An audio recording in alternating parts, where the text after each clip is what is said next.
Welcome to Global Shift, brought to you by Humanity Unites Brilliance. This is a time where we're going to meet with the head of our faculty, Dr. Michael Bernard Beckwith. He's come forward at this time as a true leader in global thought. He's a leader in where our new world is emerging. It's a great honor to have him as the head of faculty for Humanity Unites Brilliance. Michael, you have been at the forefront of community building for over 20 years. 22 years ago, you founded the Agape Spiritual International Center. You are surrounded by amazingly beautiful people, all of them in their own brilliance, irrevocably coming forward to support the growth of the community. You've been a best-selling author with this year's Spiritual Liberation, multiple books over the years. And now at this time, as the world is authentically cried out, many people are turning to you for guidance on a global media stage. The Secret was a phenomenal success around the world, and you were, of course, featured in that. And then this year, Oprah asked you to be one of the principal coaches in her Best Life Ever series. And for 2 weeks, you took America on a guided course, and that was superb to watch for so many people. We're so grateful that you are the head of our faculty and have come forward at this time to communicate to our audience. And they have put questions together that we're going to dialogue about over the next 30 minutes. Beautiful. It's my pleasure and my honor to be here with you, Charlie.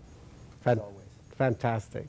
And the first question is, you know, this is a global transformative time. There is a transformation that's occurring every second of the day. And what is your vision for our planet, and what changes are needed to bring forth that vision? The vision, you know, I was captured by a vision many years ago of the planet that at the time when it happened for me seemed almost like a pipe dream, like something that might deem to be impossible. But as the years have unfolded, I see that what I saw many years ago was absolutely possible. And I absolutely see at this time in our human history what's being birthed is that every boy and girl, man and woman born on this planet will have their basic needs met, so that these individuals will be able to share their gifts, their talents, and their capacities without having to live just on a subsistence level, just on a survival level. At this time in human history, the technology is here. Everything is necessary for us to begin to take care of each other at this level. What is occurring now is a shift of consciousness, a shift of awareness. The global brain was birthed with the internet. Now the global heart is being birthed with things like Humanity Unites Brilliance and other innovative ways in which we're beginning to recognize that we are our brother, we are our sister, regardless of what the distance is. Technology has dwarfed distance. So now distance and time have virtually no meaning. And so now the next thing that's going to be broken down is the distance between each other's hearts on the planet. And our consciousness is going to dwarf that. So when I look into the spiritual crystal ball, you know, I basically see individuals caring about each other on the planet and making sure that we have what we need, first to survive and then to thrive, then to be able to deliver our gifts and talents on this planet. Because as I know, each of us being made in the image and likeness of this universal presence, there's not a throwback in the bunch. Everybody has something to offer. Everyone has something to give. And so now the vibration is raising to the point where we're going to begin to see a lot of that. And you talk about creativity and circulation, some of the characteristics that seem to be coming in to this new form. What does that look like? You know, I think people are bored with the old paradigm being accumulation, getting, hoarding, materialism. That's becoming not only boring to people, but as we look out on the world scene, we see that it's destructive as well. And those old structures are beginning to crumble right in front of our eyes. Mm-hmm. Within a short period of time, you see a tremendous amount of wealth dissolved into nothing. Mm-hmm. People's personal assets, as well as the global economy, dissolving and becoming a new creature right in front of our eyes. So circulation is the word. People are going to be beginning to ask the question, not how much can I get, but how much can I let? How much can I share? How much can I circulate before I leave this planet? How much can I radiate? How much can I shine?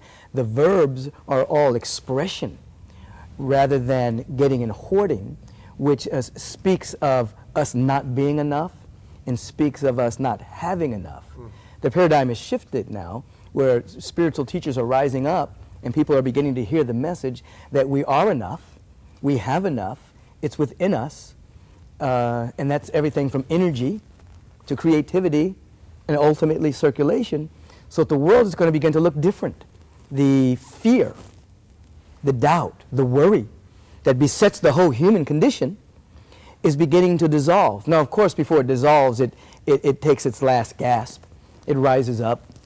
You see a lot of the destruction of old paradigms and old ways of doing things, old traditional structures. So naturally, if you look at the lens through the destruction, people can be very fearful. And I think that the Tale of Two Cities speaks to such a time as this, you know, the best of times and the worst of times.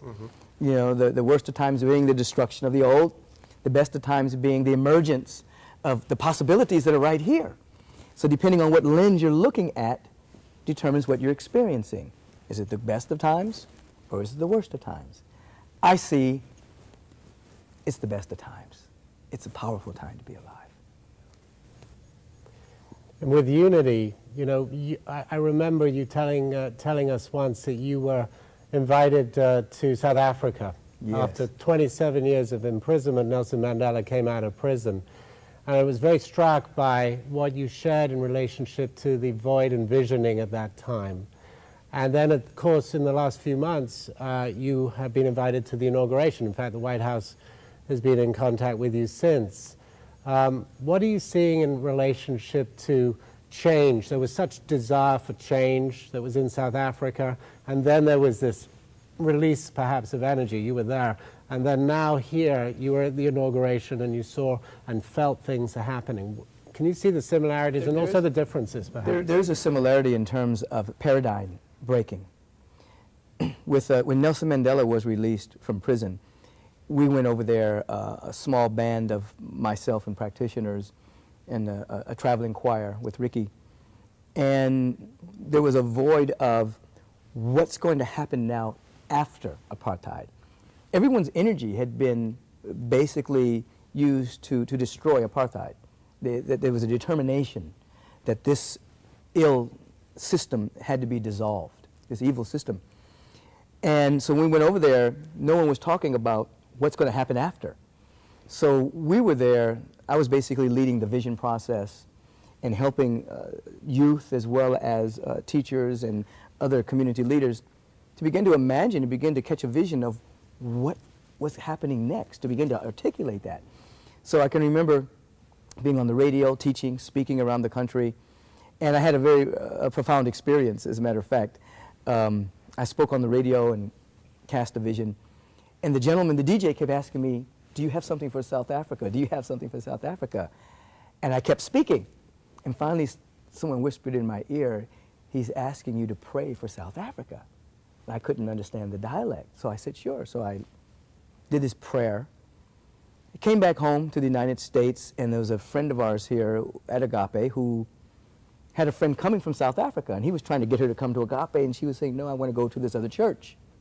And we finally focused on what she was saying.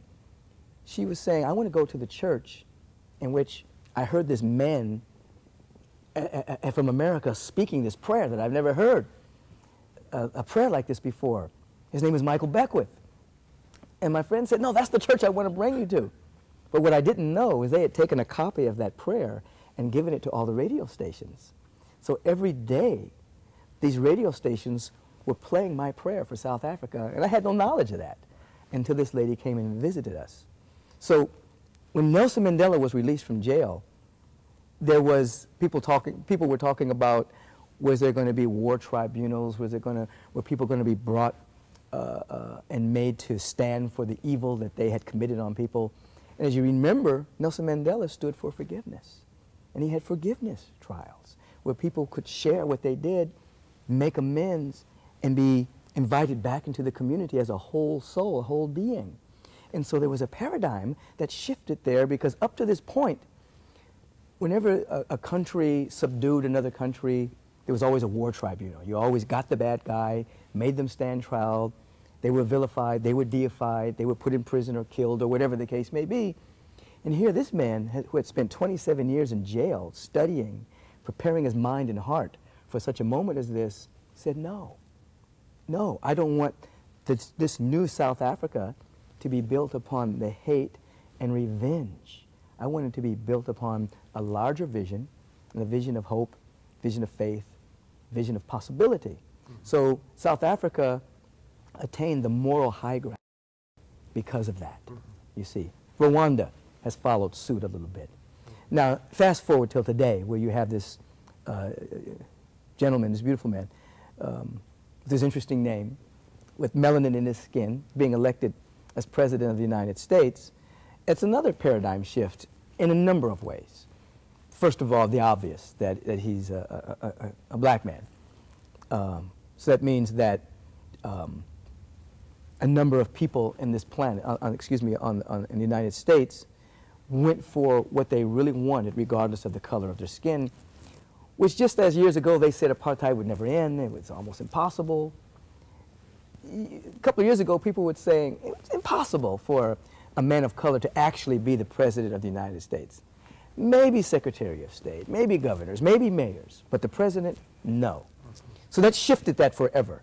So now, for the next 4 to 8 years, people are going to be able to release themselves from the stereotype of what an African-American family is like. It's not going to be what you see on television and the different stereotypes that they've perpetuated over these number of years. They're going to see what a black man really acts like, a person that's graduated from college, loves his wife, loves his kids, is diligent in his practice. So that's one paradigm. The other paradigm is, if you read the stimulus package, you notice that he put probably like $500 million into green technology and things of this particular nature. And this is a shift, not only from the previous administration, but previous administrations, in terms of where our world is going.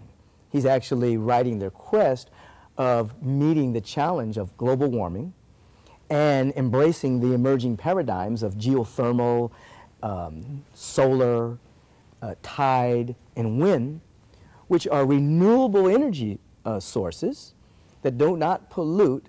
So that means somewhere within our lifetime, if he succeeds in this move, our economic system is going to be funded and fueled by a renewable resource and based on plenitude, whereas the present economic system is based on a non-renewable energy resource, which means that scarcity is built into our economic system. Mm-hmm.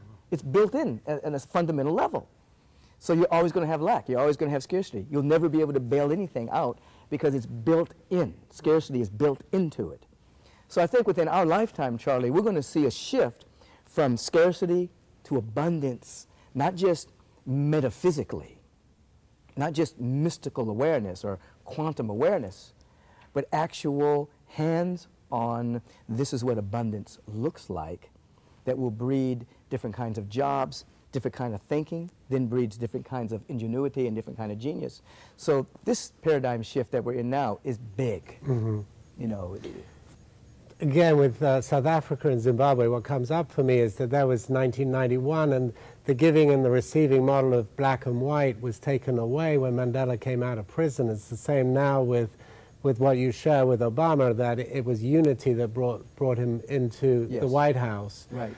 And I've heard you speak many times, both in your practice, in your community, and in Hub, about the shift from giving to live, to cellularly, energetically understanding how to move into the abundance of living to give. Right. And at the same time, there was 2 months ago, the president came into the White House, and yet the foreclosures and the home losses and all the things that people are dealing with in their daily life is happening. Is there counsel that you can give?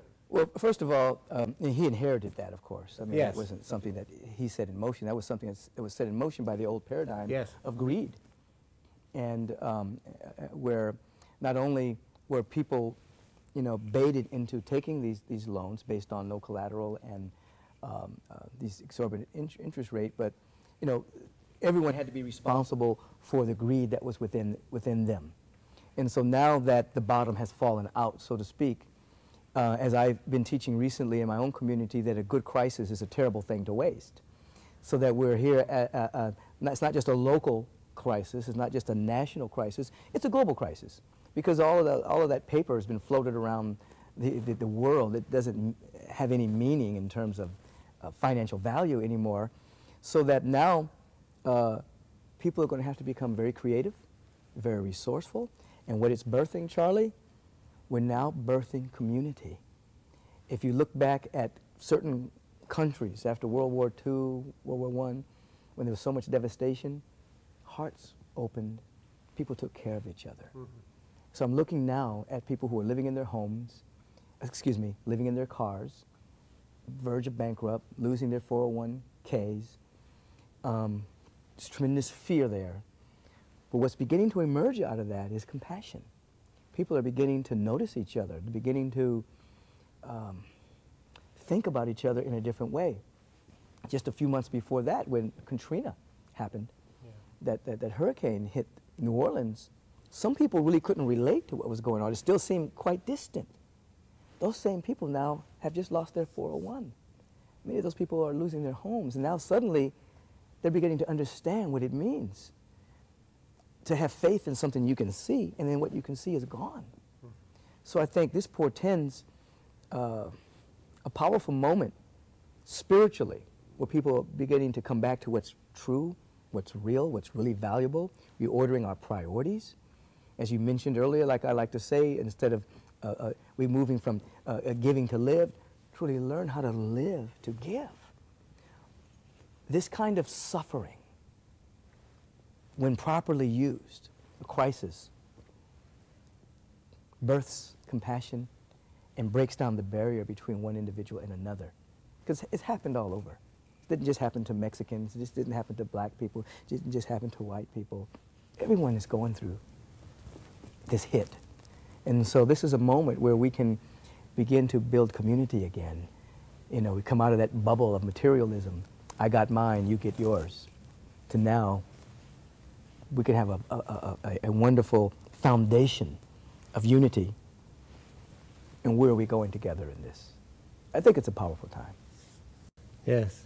And you visioned, and along with myself and others, Humanity Unites Brilliance, and bringing that into the world today. What do you see the characteristics and the relevance of an organization like Humanity Unites Brilliance? And I think it's extremely relevant because it's the hybrid of the best of generosity and giving, combined with the best of your multi-level marketing, so that there's entrepreneurship, there's business, there's people growing up and maturing in finance, people growing up and maturing and taking care of themselves financially, while at the same time, built into the model is generosity, is philanthropy, is taking care of the least of us on the planet.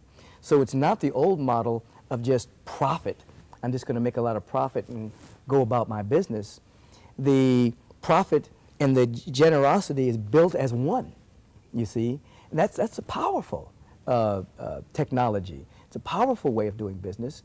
And I think it's a dimension of what's trying to emerge at this time in human history, where Hub and other businesses, I mean, what Paul Newman did with his nonprofit and others, they're asking a different question. We're not asking how much can we get and hold on to before we die. We're asking how much can we share before we die. And we're not making having a profit evil. I define it as noble profit. And noble profit is you have enough to keep funding your business, and you have enough to take care of yourself, and you have enough to share, with a big emphasis on sharing. Mm-hmm. The model also calls for education. Oh. Because one of the things that, you know, as executive director of the nonprofit I was involved with, and Nelson Mandela was the patron, found out that we'd given $2 trillion or more into Africa alone.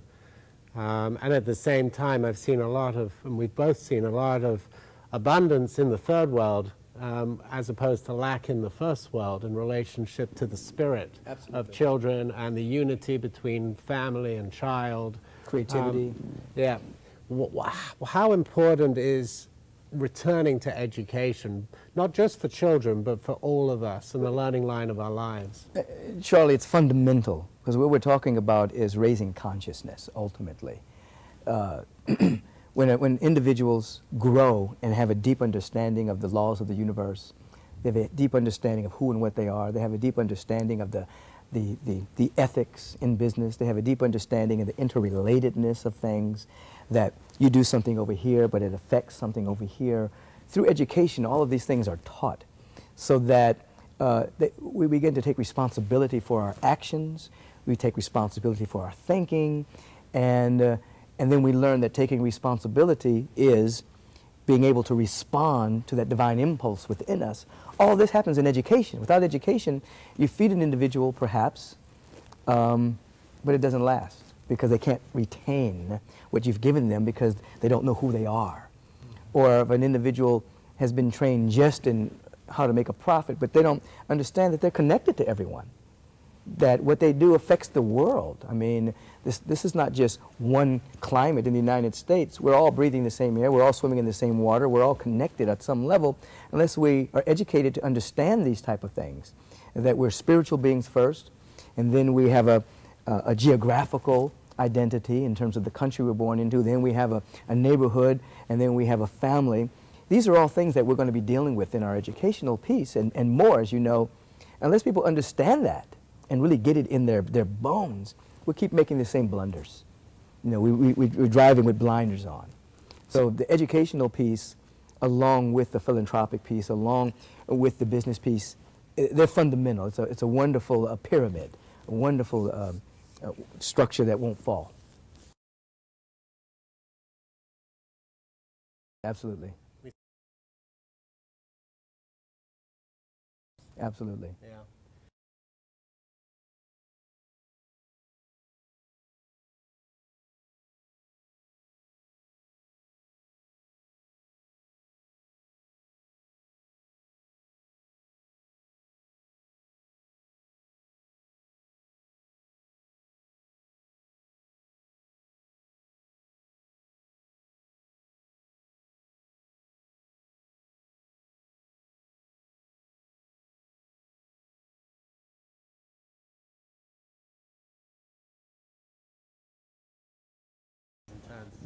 Okay, well, let me go there for a moment.